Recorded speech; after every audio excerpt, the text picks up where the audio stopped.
Having access to a research lab, especially at this caliber, doesn't have it, is like winning the lottery in my brain.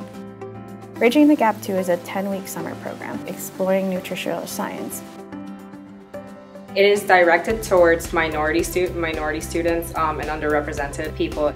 This RU program also considers non-traditional students.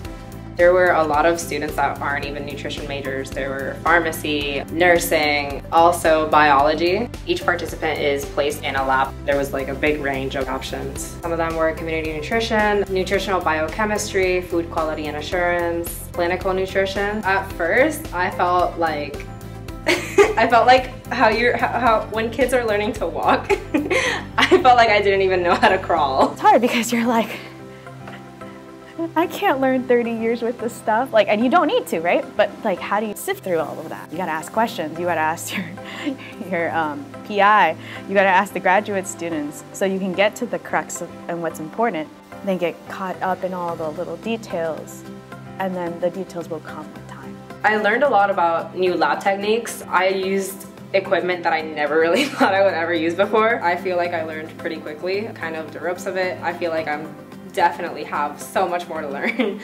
but I had some great mentorship. I've learned to appreciate how hard scientists actually do work. They don't have downtime. They have one research project to another research project, and if they can't work on one, they work on the other. So it's definitely very intense. When I started this program, I realized instead of doing clinical nutrition, I wanted to do more research-oriented nutrition and also more community outreach. So now my plan is to go into a PhD program. That way I can continue doing research for my career.